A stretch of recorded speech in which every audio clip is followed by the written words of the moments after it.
Pixel Sift. Hello and welcome to Pixel Sift, the show dedicated to indie games from around Australia and the world.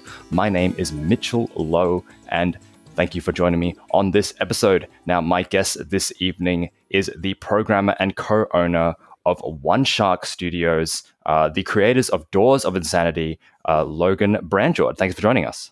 Of course. Thanks for having me. So we'll be finding out more about Doors of Insanity right after this.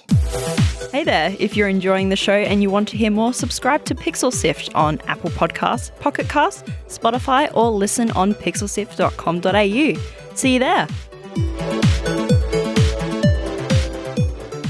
I guess to kick off the start of this interview, what is Doors of Insanity? What's it all about? Sure. Doors of Insanity is a roguelike game that is based around RPG card aspects. But the main thing that we tried to bring to the table is the ability to equip and outfit your character throughout the run. So basically, each run, by the end of it, the amazing thing about our game should be the look and feel of your character and all the bizarre scars and different artifacts and things you've collected along the way. So we want each run to be a brand new experience. And you're basically fighting through a dungeon again and again. So how long has it been developing for? We've been working on this game for a little over a year, but the interesting thing is we've been working on these systems for about 4 or 5 years by now, and we just kind of keep bringing them forward from our past games and take the things that have really worked and try to iterate on them. So tell me more about these systems. One system that really worked out well for us, we had a rather popular game called Great Hero's Beard, and that game featured a character that was fully customizable. And since we have a really strong 2D artist and skeletal animations and stuff, he was able to swap out skins for all the different pieces of equipment and put some really fun and bizarre stuff in there. So we found out that people really love to equip their character again and again throughout a game run. That's one big one. And then the other one, basically just the ability to create an RPG. It's like something that you can't just do the first time really well and be balanced. But our designer is really well-versed at it after about 6 games now. He kind of knows how to keep the game flowing to where you're not going to get stuck and to where it's not too easy. So we've seen a bit of resurgence of the card game, the digital card game kind of thing over the years. How does yours differ from other card-based video games? We wanted to do a lot with kind of our personal interests and a lot with artwork because we have a strong artist, as I said, who really comes up with like bizarre stuff. I mean, things that are even shocking to us. We can't figure out how he came up with it. So we also do what's called lucid dreaming. So we go in and we bring back content from our subconscious and we put them into the game. So there's things like ice cream swords. There's like bizarre matchups that you're not going to just think up on your own. You either have to be on a drug, in a lucid dream, or in another state to be able to come up with these kind of scenarios. So we want to bring that in because we feel like everything's a little too plastic out there. We're getting tired of the games we're seeing. So do you have like a big board where you like you wake up one night, it's like, oh, that was in my dream? Oh yeah, I got a whole notebook full of weird stuff. I have like a database of the weirdest stuff I need for years of games. Yeah. So is everybody, so even the artists, the programmers, everybody can contribute in this way? Like I had a dream or yes, I had an experience and it contributes to it. Yeah, we're kind of like, I don't want to say like spiritual, but we're kind of like, metaphysical people. We like that crazy stuff. And the first thing we do in the morning, we all share what kind of crazy dreams we had and what went on and things like that. So it's just one of the things we enjoy. And it definitely helps you be creative. I mean, there's been times in a dream that I've heard like a whole symphony or a beautiful piece of art. And then in real life, I can't draw a stick man. So to me, it's like a super interesting place where you can be inspired, especially with COVID where I have like 4 white walls around me all the time. It's nice to have that other side of the world each night. So you must be really good at taking the ideas you've had in your dreams, and I know you said you can't draw, but how do you get those ideas across to your creative, to the people actually making the assets and bringing it to life? Because I'm really terrible at that. Yeah, our artist is very generous with his time and efforts. That's one nice thing. So when we give him an idea, he'll kind of ask us about it, and then he'll put his own spin on it, of course. And he really doesn't put up much of a fuss.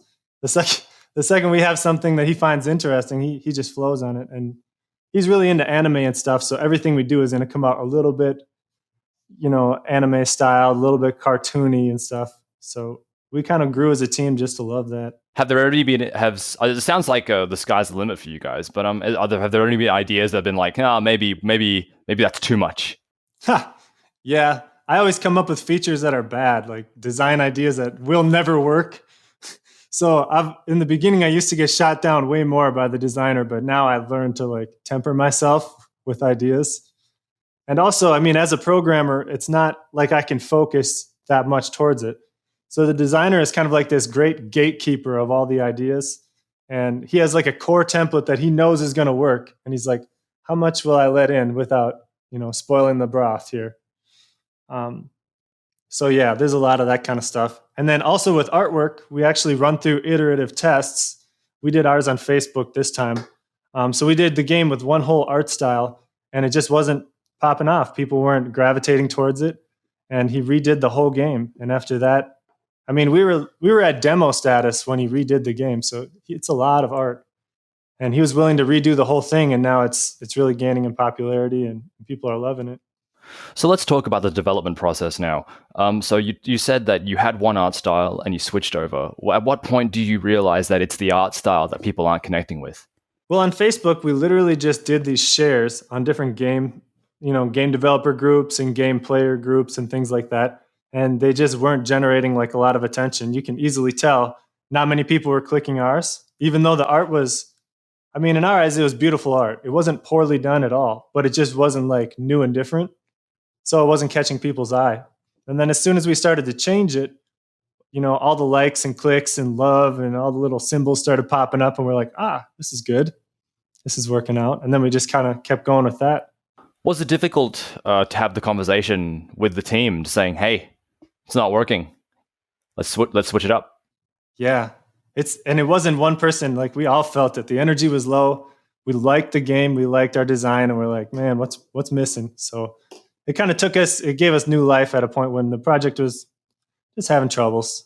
We've been there before with, we've been around the block a little bit, so we knew something was missing. And yeah, it was a motivating factor when we started seeing some attention finally and found a good publisher. Everything started working out. Do you think it's important for creative people, not just game developers, to learn to identify that point where something needs to change? Sure. Yeah, I would say it's incredibly important because you think you're the greatest, whatever it is that you do in the world most of the time until it slaps you in the face and tells you different. And then you have to be able to lower your pride and say, okay, well, what about me needs to change at this moment? It's kind of hard. But if you want to get anywhere, you're going to have to take some turns, I would say. So the game is focused mainly around the idea of purgatory. What about that fascinates you and your team? Oh, everything. It's like the most open environment because you're allowed to do everything. Like anything that would occur in heaven, hell, or in between, you get to put in the game. And when we have dreams and stuff, that's kind of what it is. There's like beautiful places, there's nightmares, there's all this stuff in between. And it was like the most unlimiting genre and art style we could think of. So when we had that setting, we instantly thought, well, that also gives us a progression because you have something you want to get out of. No one wants to be in purgatory. So it came with a lot of good. We like it. With all this with the unlimited potential of purgatory, how do you keep yourself grounded in your ideas and focused? I guess we try to unground and unfocus all the way. And that's what our base ground is. The fact that, okay, so in our game, we have a system called the encounters. And when you encounter something, we never want you to see something that you've seen in another game, and it doesn't have to be matching what's in the environment because it's supposed to be kind of an etheric dream sort of place. So we stay ungrounded if we can. It's just not like it's an attention thing. It's just like nothing. When you see something you've seen before, it doesn't do anything to your mind, doesn't stimulate you. And it's the same thing in life. If you walk down the street and you walk down on the grass instead of the sidewalk, it feels different. So we want to at least give that experience. Otherwise, we want to go away if we can't do that. It seems like originality is very important to your studio, but are there any games which you do allow yourself to maybe borrow from or take inspiration from? Oh, sure. Yeah. Just like, as you can imagine, with all these popular card games, we had to see what was out there, who's doing it well. What should we be doing that's similar to theirs? How close should we get to them without, going into their lane? So obviously, Slay the Spire was a huge, huge hit, and they've done a fantastic job. So we are interested in that.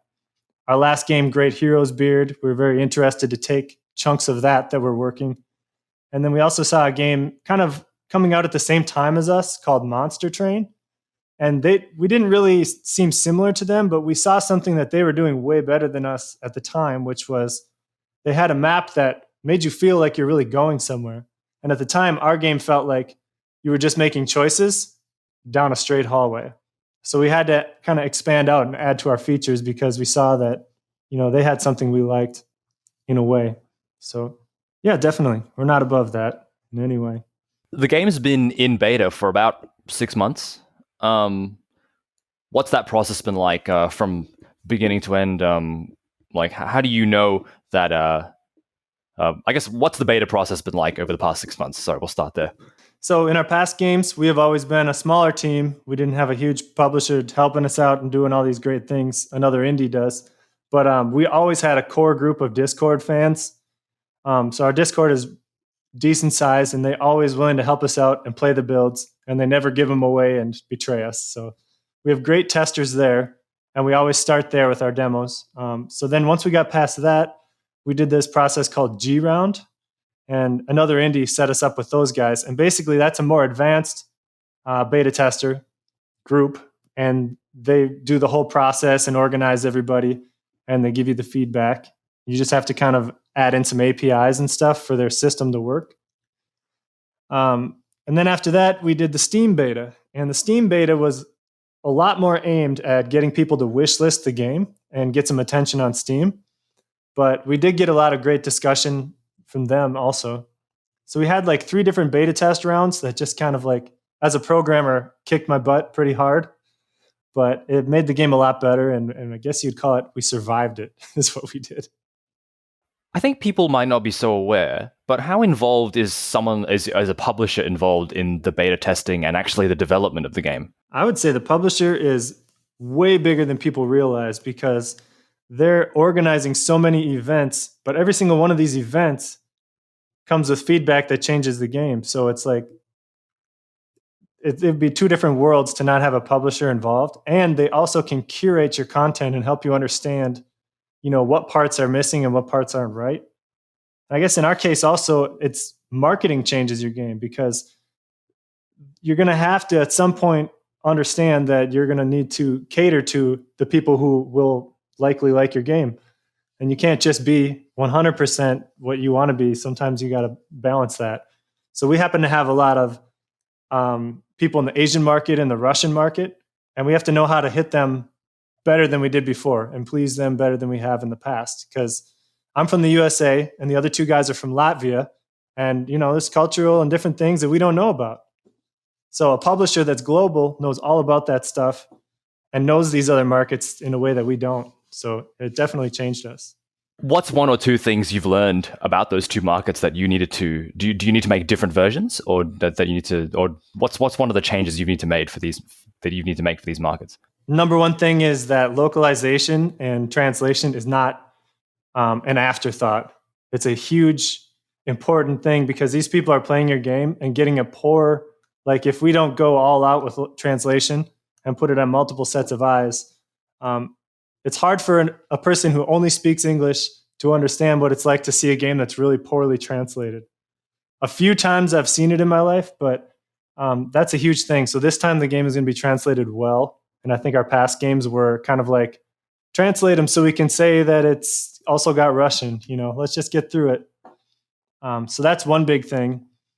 And then another big thing is kind of being able to introduce female characters to the game, because we had never really put a big focus on that. But some of the other markets, especially the Asian market, really likes to have fully featured female customization. And for every reason, we have no reason against it, but we didn't have it in the game. So we put extra time to get that feature in. And so what's the difference? Because people might not realize what the difference is between beta and early access even. So what's the difference between those two processes? I think it's different for every game, but for us, it is your beta testers, we gave them about 80% of the existing content. And so early access is going to get 100% of what's there.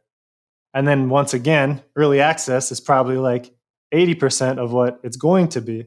So they're just kind of like a ladder. And beta test, you only put in features that are ready to be seen, and other things are still in the works.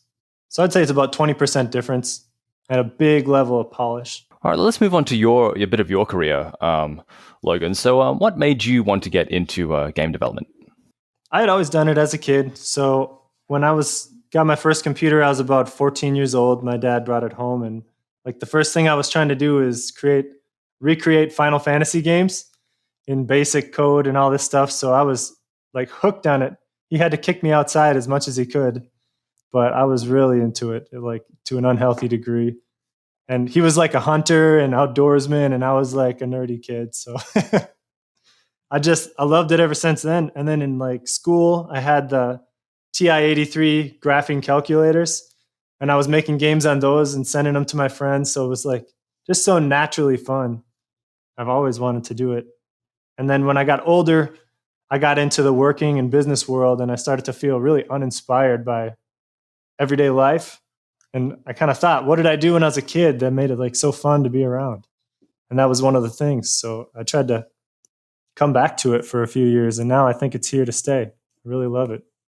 So do you have any formal video game schooling, video game development schooling, or is it just, are you self-taught? Yeah, just self-taught. I did contract for a few companies before, and it was mostly as like a test. Am I just a hack, or can I actually do it? And then once I worked with them, I saw that much of the level of talent that I was working with, similar to me, and that, yes, I could make a high quality game. Just needed patience and to keep grinding away. What are some things that maybe someone going through formal study can do to maybe supplement that in maybe some of the techniques you've used to learn? Yeah, I would say a lot of the people that are getting formal study are actually doing a fantastic job. The only thing that they're missing is some of the battle scars and pain that come along with being in an industry that's like, it's not very mature. So you can't, like, I can go into a day job somewhere else and work 40 hours and get paid way better and have time off and never worry about, is there another project lined up? Never worry about like a bug list that's so ridiculously long. It's a big sacrifice if you're going to be contracting as a game developer, or if you're going to be working in the game industry. And they might not see that yet. Hopefully it changes. But as of right now, I think the job security and job quality is a bit lower than it should be, because it's a demanding career. It's really, really difficult and takes a lot of time. If you could change one thing about the industry at the moment, well, what do you think? What do you think you would change to make it a little bit better for everyone involved? That's so hard. That's really hard. I just would want them to be able to maybe shift some more of the income into the hands of those who are doing it. Because I think there's a lot of money in the industry. I don't know, but it seems like there's a lot of money in the industry, and they're taking advantage of the fact that people really dream of that career. So they're willing to take less to be there. But a couple of years in, they'll realize at some point it's just another job too. And it gets really hard. And how much do you want to give up of your life? Like, let's say someone becomes 30 years old and they have a child, and then they say there's no grind time, but there is. So then they're doing crunch time of 50 to 60 hours, and they're not home with their family. Then they got to switch careers. And then you go, okay, I'm going to go program at a bank now. And then they have to look at your resume and you say, I made shooter games for company X, and it doesn't cross over. It's kind of a hard path right now. And I wish that they could at least make it better paying and more secure for those who go that route. Are there any strategies you've implemented at your studio to make sure that everyone gets their fair share? Yeah. I mean, typically you'll see in most game studios that there's different income levels per each role. And one of the things that we have is it's just like strict 100%, no matter what the scenario. You never ask anybody else about how they use their time. You don't ask anyone else for a single dollar more than what you make. So we're all split perfectly 1, 2, 3. And everything is so equal that if it's like one person's grinding a little too hard than the others, then the other ones will do something to make up for it. It's like the honor system because we're such a small team and good friends. So it's a lot easier for indie studios, I think. Do you have any tips for not getting burnt out or overwhelmed with work? I think having a fitness routine is a big deal. All of us like to work out at least once or twice during the day, like whether it's a walk or you go to the gym or do something, but you have to get up and move around, make your blood flow, make your brain work. So I think a lot of people already do that, but if you don't, it can make a huge difference, I would say. So you're an international team. Yeah. How does things like time zones and things affect you? What's that like in developing international? We're like a family now. I can tell you like when they get out of bed practically. It's creepy. But I know that at about 4 a.m. they're going to log in, 4 a.m. for my time. And then I know that about 4 p.m., 5 p.m., if they haven't had any drinks or if it's not a weekend, they're going to sign off for the night and go watch a movie or something like that. And then I usually take over later because we're on like total opposite ends.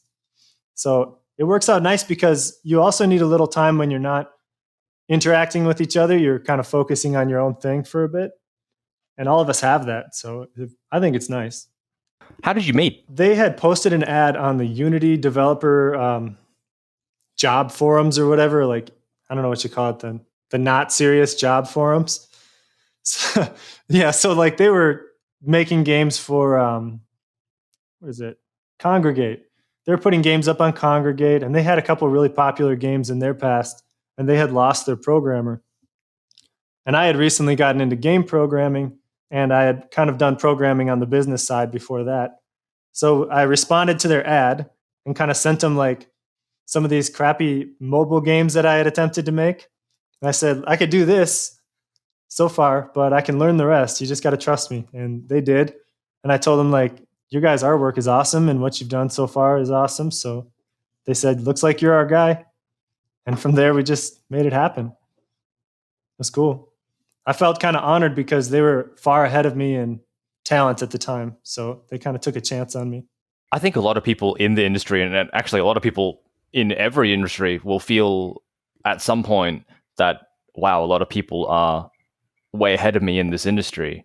Yes. And I'm joining it. How do you deal with that feeling, and how do you stop that from overwhelming you? I guess I had to go face it kind of. So I worked as a contractor for a few companies because I wanted to just immerse myself around professionals in the industry and say like, how far behind am I really? Am I even close?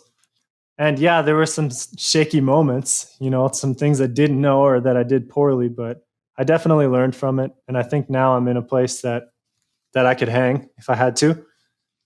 But for me, the only way is trial by fire. I'll never do it if I'm not like forced to. So kind of just jumped in. What was your first trial by fire? I won't say what the game is, but it was this. Everything about it seemed simple, but it just got more and more complicated. So it was like a racing game where you have these characters that need to angle and orient themselves to the ground at all different places. And just things that I haven't done. Like I could just do basic Unity noob stuff.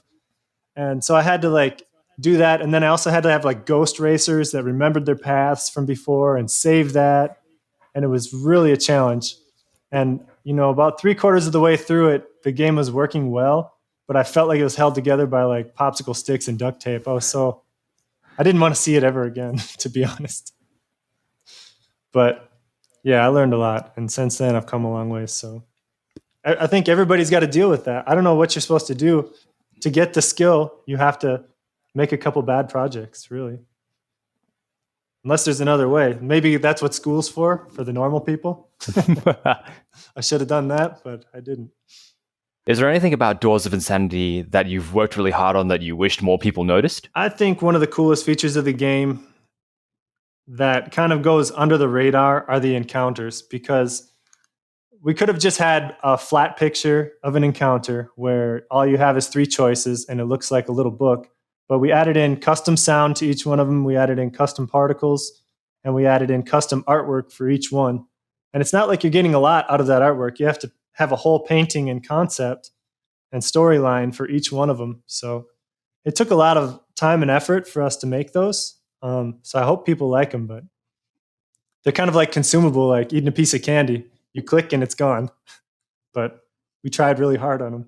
How important is it for developers to be on social media? For us, it was only useful in determining kind of the path of the game before we met a publisher, because we really wanted to outsource that and let them do it well. So now that they do it, we're more or less responding on social media to what they tell us is important. So they'll say, hey, we're doing these 3 announcements in March. You need to give us the content for these, and then we'll post them at this interval. Or, hey, you guys are going to be involved in this event, and you need to post this on Twitter. So with someone managing it, it was really important to have that, because we would never have done that as well. There's no way we could keep up with the kind of marketing and social media that a publisher can do. And then I've had plenty of friends that launched games without a publisher that they put their heart and soul into it for years and it sank. It's because that's the missing piece. They're going up against like Mike Tyson's of marketing, and there's no chance. I mean, you have to be like in 5 countries in a year to be able to make this happen for all the different events and things you got to do. So social media is really important, but doing yourself, I'm not sure is so important.